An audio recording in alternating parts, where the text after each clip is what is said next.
चौधरी का बड़ा बयान, कहा SYL केवल चुनावी स्टंट, पानी आने वाला नहीं। तो शाम की विधायक व वरिष्ठ कांग्रेसी नेता ने आज एक प्रेस वार्ता कर कहा कि चौधरी बंसीलाल ने SYL नहर बनवाई थी, जिससे किसानों ने पाट दिया है और अब हरियाणा में SYL का पानी आने वाला नहीं है। SYL का मुद्दा सिर्फ राजनीतिक मुद्दा बनकर रह गया है। रह क्या गया? 100 रुपये से पार डीजल हो गया, पेट्रोल तो और भी आगे हो गया, गैस जो है 1000 रुपये की हो गई, बेरोज़गारी इतनी ज़बरदस्त है, नौकरियां किसी के पास है नहीं, तो वो जेब खाली होएगी। और अब ये जो है बहुत बुरे हाल होने वाले हैं जिस तरह से हालात हो गए हैं। और भ्रष्टाचार, इतना ज़बरदस्त भ्रष्टाचार अब ये नगर निगम के अंदर, तुम्हारे नगर पालिका के अंदर जो पकड़े जाने चाहिए पकड़े नहीं जा रहे हैं लोग अभी तक। इतना ज़बरदस्त घोटाला हुआ है, उनसे कोई रिकवरी नहीं करी गई है। और मैं तो हैरान हूँ, मेरे तो वो कहते हैं ना शब्द ही नहीं रहे। वो एक सोशल मीडिया के ऊपर एक वो चल रही थी, वो मेरे को किसी एक पत्रकार भाई ने भेजी थी। क्या वो कह रहा है कि 65 लाख रुपए किसी को दिए हैं मैंने, ऑडियो है ना वो, और 11 लाख किसी को दिए हैं, 15 लाख किसी को दिए हैं, पैसा ही सब कुछ है। और पैसे के दम पे मैं चेयरमैन बन के आया हूँ और अब पैसे के दम पे मैं मेंबर ऑफ पार्लियामेंट भी बनूँगा।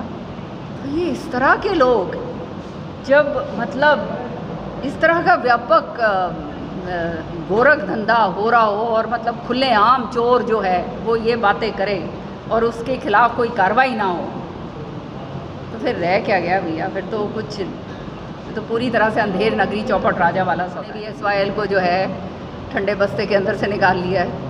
7.5 साल तो जो है SYL का कुछ करा नहीं। जब कर सकते थे, आपकी सरकार थी, केंद्र में तो आपकी सरकार है ही, वहाँ पे भी अकालियों के साथ इनकी साझी सरकार चल रही थी और हरियाणा के अंदर भी बीजेपी की सरकार थी। तब तो जब करना चाहिए था कुछ करा नहीं।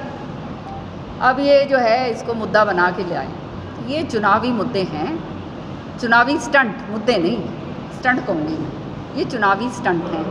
कभी चंडीगढ़ आ जाएगा, कभी SYL आ जाएगी। सच्चाई ये है कि भाई कोई SYL नहीं आने वाली, कोई नहीं लेके आ सकता, समझ जाना ही।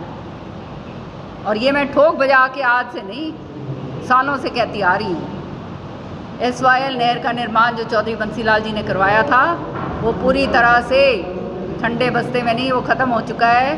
और दुर्भाग्य की बात यह है, विधानसभा में मैंने ये बात कही कि जब सुप्रीम कोर्ट ने हमारे हक़ के अंदर फैसला दे दिया 2016 के अंदर और कहा कि केंद्र सरकार जो है इस नहर को लाने में काम करे, 7.5 साल तक तो केंद्र सरकार को इसकी सुध-बुध ली नहीं, ना हरियाणा सरकार ने ली, हमारे कहने के बावजूद कि हमारे को आप प्रधानमंत्री के पास लेकर चलो, हम भी आग्रह करेंगे, विपक्ष आपके साथ है।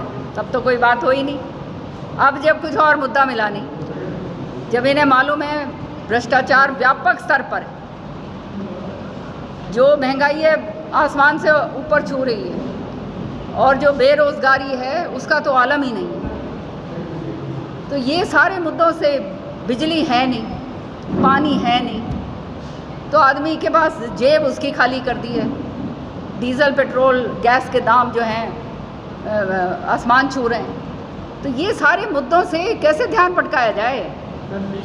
ये ध्यान खाली तभी भटकाया जा सकता है जब आपको कभी कह देंगे बीच में ले आएंगे SYL ले आएंगे, कभी चंडीगढ़ का मुद्दा ले आएंगे, और कुछ नहीं होगा, फिर राम मंदिर का मुद्दा आ जाएगा, कुछ और मुद्दे जो हैं ये इस तरह के मुद्दे आ जाएंगे भाई।